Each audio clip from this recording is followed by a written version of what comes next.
After losing everything in a house fire, a single mother is denied a loan, until a mysterious call offers hope. Desperate, she sends the fees, only to realize it was a scam. Her life savings gone, her children taken, and nowhere to sleep. She begs the police, but they shut the case. Just as she's about to break, a tip comes from inside the syndicate. With nothing left to lose, she heads to China to confront the criminals. Can this mother outsmart a crime ring and get her children back? Ducky, a single mother, spends her days working at a laundromat.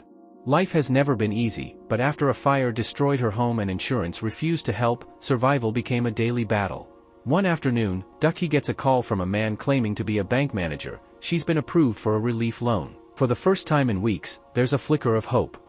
A few days later, she rushes to the bank, demanding to meet assistant manager's son. The staff explain gently, there's no such person working there. She shows them his name card, recounts the calls, the transfers. When they ask if she sent money, everything falls silent. She's been scammed. The truth hits her like a wave, and she faints on the spot. At the police station, Detective Park takes her statement. He scrolls through the transaction list, unimpressed. 8 transfers. $32,000 gone. He questions her judgment, but she snaps. She didn't fall for a trick, she was in a desperate situation. She pleads for help, but he warns her these cases take time. Back at the charred remains of her home, she digs through the ashes and finds her son's old toy, half-burnt but still familiar. She clutches it tightly before heading to the daycare. There, more bad news awaits. The teacher explains gently, they can't watch her children for free anymore. Other parents have started to complain. Ducky nods, holding back the tears. That night, she brings her kids to the laundromat. She watches them sleep, eyes fixed on her nearly empty bank account. Meanwhile, across the sea in Qingdao, China, inside a nondescript building, another world exists. It's a call center, but not the kind with coffee machines and casual chatter. This one is run by a criminal syndicate. The men inside are prisoners, beaten if they don't hit their targets. No phones of their own. No outside contact. Just endless scripts and threats hanging over their heads. That night, one of the young men, Jae-min, climbs silently through the windows, hoping for a glimpse of freedom. Just as he's about to make a move, he peers through a small glass panel into the next room. What he sees freezes him in place. 2 boys are on their knees, shaking in fear. The gang's leader stands before them, cold, merciless. They had tried to escape and were caught. The punishment is brutal. The boss threatens them with doctored photos, saying he'll ruin their sisters' lives and hurt their families if they speak. One of the boys, desperate and angry, lashes out. He's beaten to death on the spot. The other is spared, but only just. His leg is broken by the thugs, an example to the rest. Jae-min hurriedly climbs back down and returns to his bunk, haunted by what he just witnessed. A flashback reveals the moment he first arrived. Terrified and confused, he was forced to record humiliating videos, the gang's way of blackmail to keep him trapped in this nightmare. The next morning at the laundromat, Ducky's children play around each other between the sheets. Her colleagues are concerned and surprised that she could not afford daycare, since she managed to get the loan. Ducky remains silent. She's too ashamed to admit the truth. Then her phone rings. It's Detective Park. He tells her the trail went cold. The scammers used a burner phone, untraceable. Treat this as a lesson, he says flatly. We're closing the case. But Ducky can't let it go. She rushes out, determined to plead her case again at the station. On the way, her phone rings again. This time, the voice on the other end is all too familiar. It's the scammer, assistant manager's son. Her rage boils over. She screams into the phone. But Jae-min begs her to listen.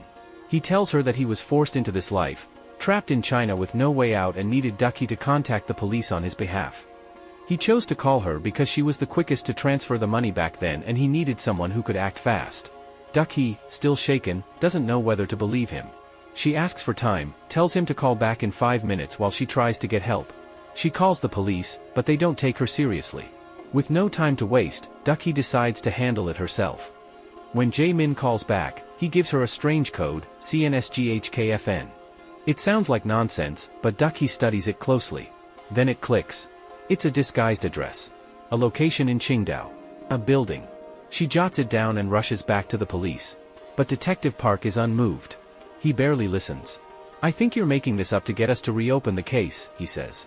Her frustration bursts. What are the police even good for, she shouts. He pushes back, telling her they're prioritizing a $10 million fraud case. Hers, by comparison, is small, and he dismisses her. That night, she starts her investigation. She studies the maps and tries to find anything that can give her a clue.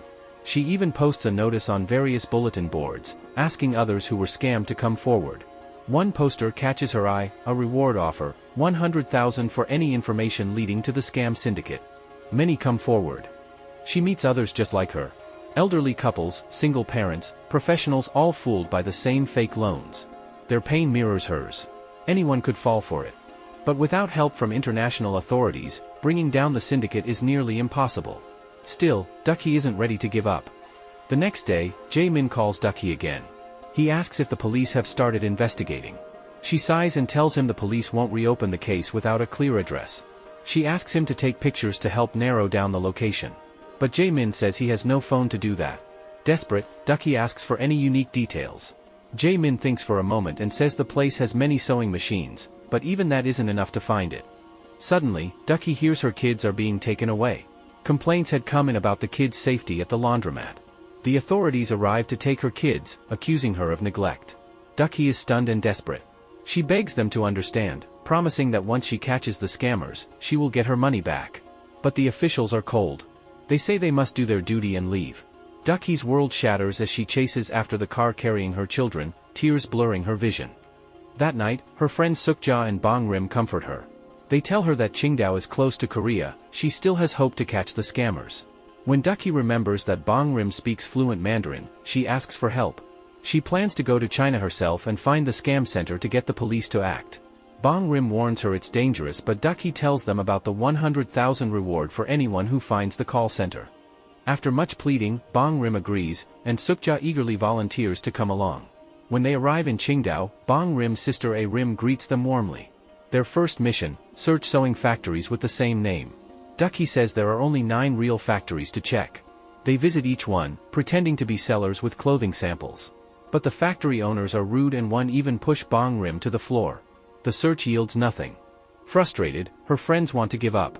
But Ducky admits she shortened the list. There are actually 72 places with that name.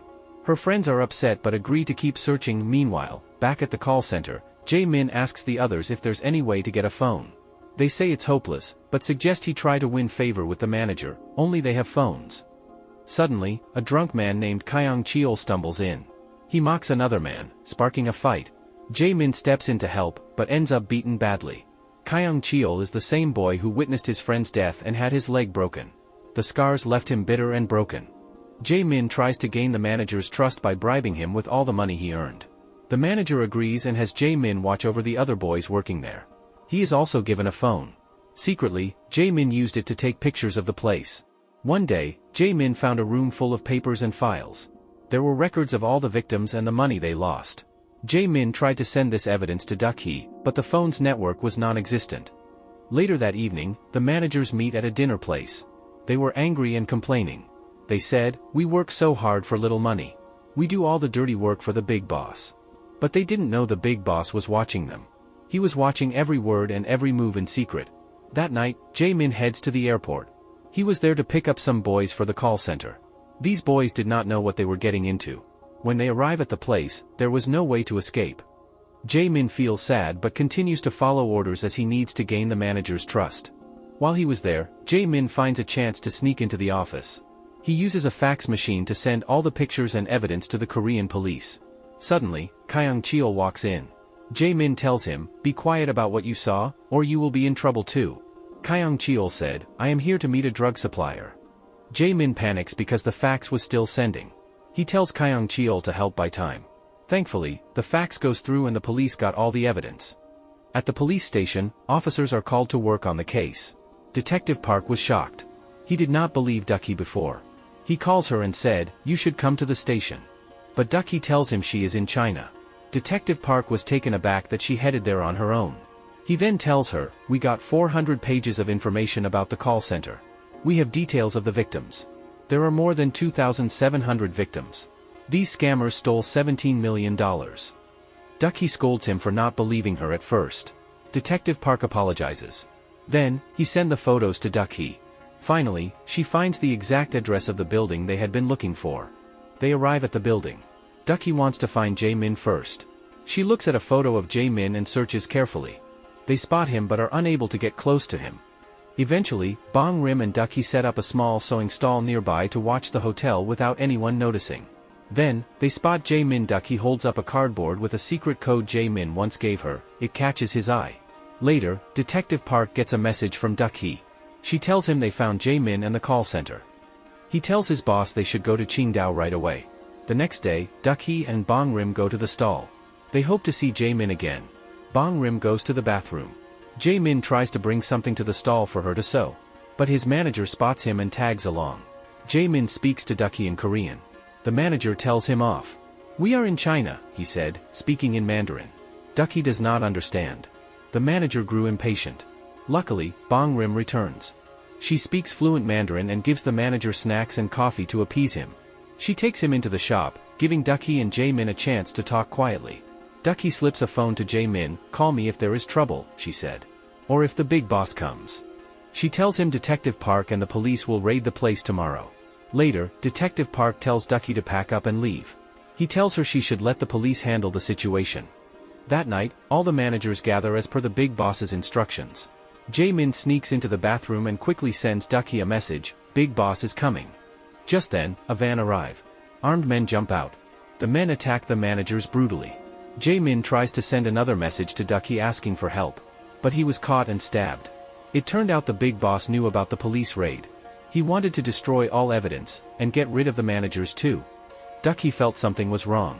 But Jae-min didn't call her and the others told her to wait. Minutes later, a man wearing a bucket hat arrived. It was the big boss. Ducky wants to rush to help Jae-min. But the others stop her. "You won't make it out alive," they said. "We have to wait for Detective Park." Suddenly, many men appear, carrying bags full of evidence. They load the bags into a truck and left fast. Meanwhile, Kyung-cheol wakes up in the bathroom. He looks around at the bunk but no one is present. Suddenly, he hears the big boss talking to his assistant. Then he sees the entire place filled with dead men. Just as Ducky and the rest drive off, intending to follow Big Boss, Kyung-cheol appears carrying an injured Jae-min. Ducky quickly attends to him and Jae-min gives her a phone full of proof. Jae-min tells her, "I am sorry for scamming you." Kyung-cheol also draws a picture of the Big Boss. From the videos on the phone, they learn that the Big Boss planned to flee the country. Ducky, Sukja, and Arim rushes to Qingdao Airport. Bong Rim stays back to explain everything to Detective Park. When Detective Park arrives, the Chinese police tells him that it was a drug case. The narcotics department would take over, and the Korean police should leave. The Big Boss had planned this. Then Detective Park calls his boss, hoping to get help. But his boss said, "This is not your case now. Come back to Korea." Desperate, Park asked the Chinese police for 2 officers to help catch the Big Boss. Thanks to Bong Rim's help, the Chinese detectives agree. At the airport, Ducky searches for the Big Boss. She sees a man in a bucket hat and follows him, but it was the wrong person. Then she spots a man with a shiny, expensive watch, just like in the videos, and follows him. It turns out that he was preparing to head to Guangzhou to set up another call center. Then suddenly, the Big Boss approaches them and asks, "Why are you following me?" Ducky said, "You scammed me." When he heard she lost only $32,000, he laughs. He takes a thick stack of money, 100,000, and tells her, "Take this and leave quietly, or I will bury you alive." Ducky was scared but angry. Sukja told her, "Let's take the money and leave. It's best to not get involved." But Ducky chases the Big Boss down and throws the money in his face. "Scammers like you who ruin innocent people's lives should be punished," she shouted. "Turn yourself in." The Big Boss got furious. He grabs Ducky and drags her into a bathroom. He beats her viciously. Ducky didn't give up. She fights back with all her strength. Then the assistant tells the Big Boss it is time to board his flight. On the escalator, the Big Boss checks for his passport but it is missing. He realizes Ducky had taken it to stop him. He rushes back to the bathroom, furious. But Ducky tears a page from the passport and swallows it. He grabs Ducky and strangles her. Just when it seemed he would end her life, the police arrive and arrest him.